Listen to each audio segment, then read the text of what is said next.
सूबाई सदर यूथ सलमान सागर साहब, मेज़बान और छानपुरा असेंबली हल्के के जनाब मुश्ताक गुरु साहब, हमारे इस प्रोग्राम के मेज़बान जनाब तांत्रे साहब, यहाँ पे आए हुए तमाम अहदेदारों ने नेशनल कॉन्फ्रेंस भाई सागर साहब से, बाकी साथियों से इस बात की इजाज़त मांगी है कि सेहत के बुनियाद पे वो अब इस बार इलेक्शन नहीं लड़ पाएंगे। अब हमारी जिम्मेदारी बनती है कि श्रीनगर पार्लिमानी हल्के से हम सबसे बेहतरीन उम्मीदवार जो है लोगों के सामने पेश करें कि उस उम्मीद के साथ कि यहाँ से हमारे वर्कर जो हैं उनको कामयाब करके दिल्ली आपकी नुमाइंदगी करने का मौका जो है वो हम दे दें। लेकिन ये इलेक्शन जो है इसको आम इलेक्शन के तौर पे मत समझिए, क्योंकि पिछले इलेक्शनों से ये बहुत बदला हुआ इलेक्शन।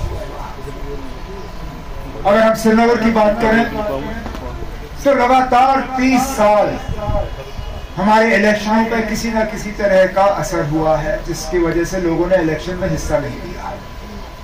चाहे वो बंदूक का खौफ, चाहे वो बॉयकॉट का ऐलान।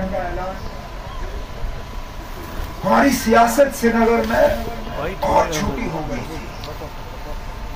चंद इलाके बाहर आते थे, वोट देते थे और उसी बुनियाद पे जो है श्रीनगर शहर की सियासत जो है वो आगे चलती थी। इस बार जो आने वाला इलेक्शन है, जिसपे 13 मई को यहाँ पे वोट डाले जाएंगे श्रीनगर में, इस बार माहौल अलग होगा। इस बार कहीं से बॉयकॉट का ऐलान नहीं होगा।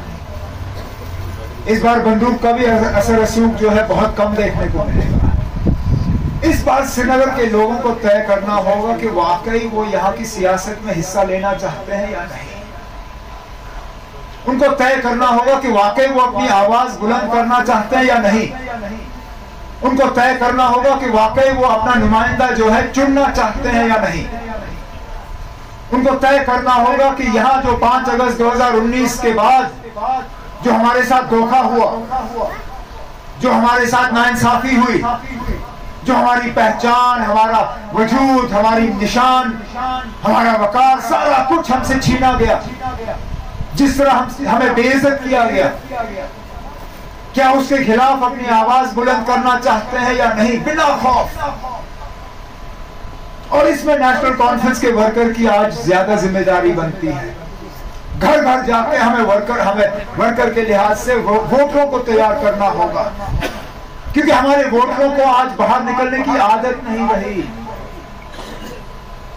आप देखिए 30 साल से यहाँ इलेक्शन होते आए हैं, कहीं 5%, कहीं 6%, कहीं 10%, कहीं 15 से ज्यादा शायद ही किसी इलाके में वोट पड़े होंगे।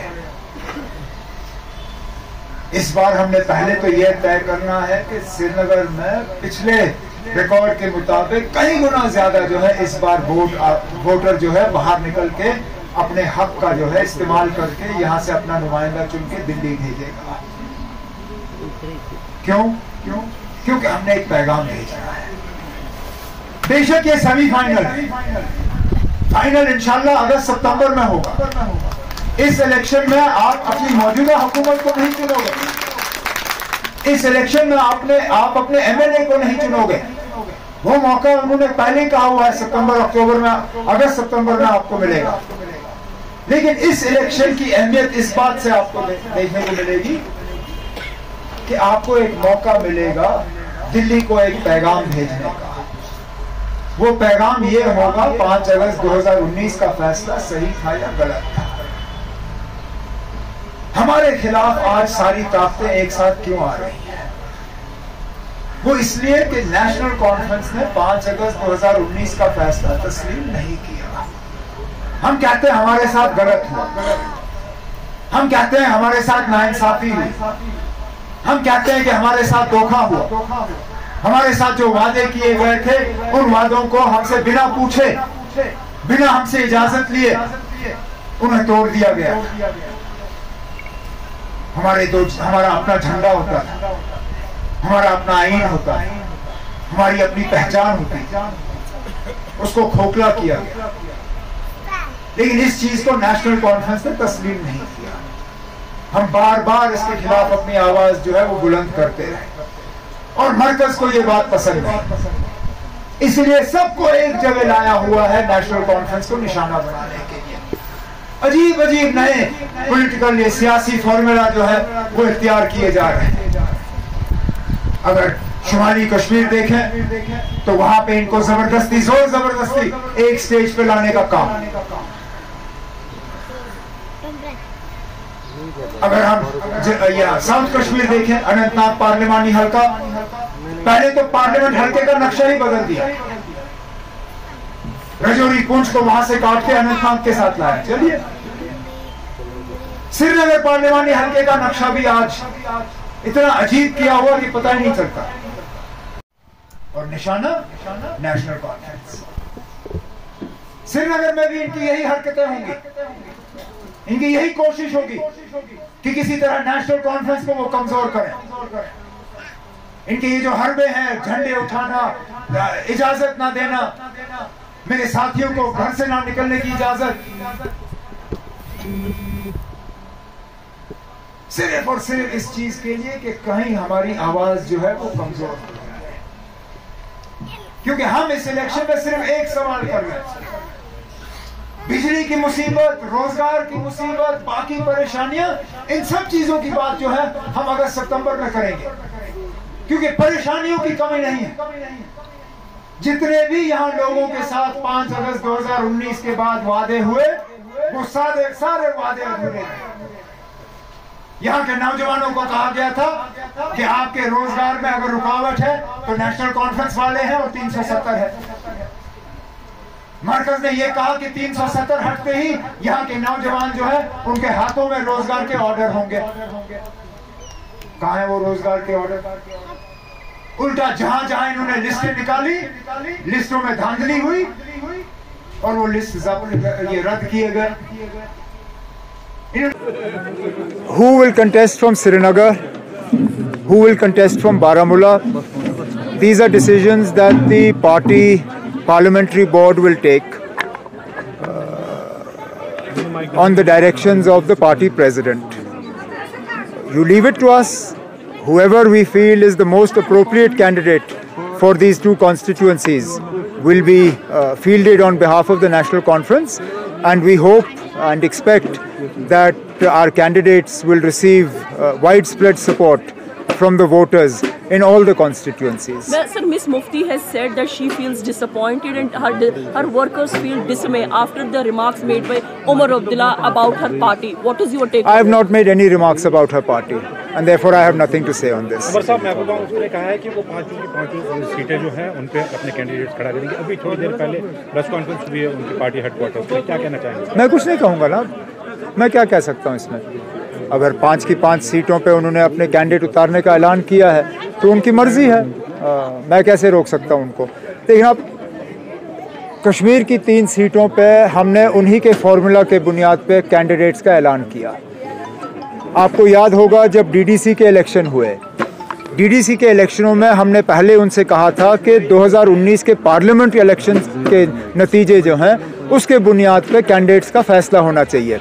वो उस वक्त पीडीपी को काबिल कबूल नहीं था। पीडीपी ने उस वक्त हमसे कहा था कि पार्लियामेंट के इलेक्शन के बुनियाद पे नहीं, 2014 के असेंबली इलेक्शन के नतीजों के बुनियाद पे जो है कैंडिडेट्स का फैसला होना चाहिए।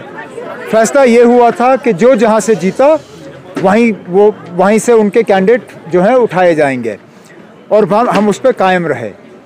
तो इस बार भी पार्लियामेंट इलेक्शन में वही फॉर्मूला इख्तियार हुआ, जहाँ से हम जीते वहाँ से हमने कैंडिडेट्स का फैसला किया था। ये हमने उनसे ज़रूर कहा था कि पार्लियामेंट में क्योंकि गुंजाइश नहीं है, असेंबली के लिए हम गुंजाइश जो है वो रखना चाहते हैं। अब अगर महबूबा जी ने ये फैसला कर लिया है कि वो 5 की 5 सीटों पे जो है अपने उम्मीदवार खड़ा कर रहे हैं, तो शायद फिर वो असेंबली के लिए भी अब किसी तरह का अलायंस नहीं चाहती। अगर ऐसा ही है तो फिर मैं क्या कह सकता हूँ। हमने तो दरवाज़ा खुला रखा था, अब अगर उन्होंने वो दरवाज़ा बंद किया है तो वो हमारा कसूर नहीं है। Azad sir is also contesting now from the Anantnag Rajouri seat. So do you see this competition becoming more dicey in coming time? Not at all. In fact, I'm quite surprised that Azad Saab has chosen to fight from Anantnag, Rajouri, Poonch. I would have thought that if he's that keen to enter parliament, he should have fought from his bastion. His strength is believed to be Chenab Valley. I would have thought he would have fought the Udhampur seat. The fact that he is not fighting Udhampur and is fighting from Rajouri, Poonch, clearly there is more than meets the eye. जैसे कहते हैं दाल में कुछ काला है. अब क्या वजह है, किस प्रेशर में आके वो अनंतनाग, राजौरी, पुंछ से इलेक्शन लड़ रहे हैं, मैं कह नहीं सकता हूँ, लेकिन कोई बात नहीं. सबसे बेहतरीन और सबसे स्ट्रॉन्ग कैंडिडेट जो है इस इलेक्शन में नेशनल कॉन्फ्रेंस की तरफ से लोगों के सामने हमने पेश किया हुआ मियां अल्ताफ़ साहब, और कोई भी उनके मुकाबले में हो, हम ये उम्मीद कर रहे हैं कि भारी अक्सरियत से मियां साहब की कामयाबी होगी. Umar sir, one last question. Sanjay Singh has been given a bail after being in the jail for 6 months, but even ED chose not to oppose the bail. How do you see this move? Supreme court ने पहले ही ED के case पे सवाल उठाए थे. उन्होंने ये कहा था, उनकी ऑब्जर्वेशंस थी कि एविडेंस है नहीं, सबूत है नहीं और केस बनता नहीं है. तो शायद सुप्रीम कोर्ट की ऑब्जर्वेशंस के बाद ईडी ने उनके बेल को जो है अपोज़ नहीं किया. आमतौर पे आम आदमी पार्टी वाले कहते हैं कि इस केस में कोई ज़्यादा दम है नहीं. अदालत से हम यही उम्मीद करते हैं कि जहाँ जहाँ इन एजेंसियों की जो है गलत इस्तेमाल की जा रही है सियासी वजूहात के बुनियाद पे, वहाँ पे कोर्ट्स जो हैं अपना ज़ोर और अपना इन्फ्लुएंस और अपना फ़ैसला इस तरह इस्तेमाल करें कि एजेंसियों का गलत इस्तेमाल ना हो. देखिए, जो जहाँ पे धांधली हुई है, जहाँ पे करप्शन हुआ है, वहाँ पे जाहिर सी बात है कि सज़ा मिलनी चाहिए. लेकिन जहाँ पे केसेस जो हैं वो पॉलिटिकल हैं, जहाँ पे सिर्फ इलेक्शन में उसका जो है एजेंसियों का असर रसूख इस्तेमाल किया जा रहा है, वहाँ पे हम अदालतों से उम्मीद करते हैं कि इंसाफ जो है लोगों को मिलेगा.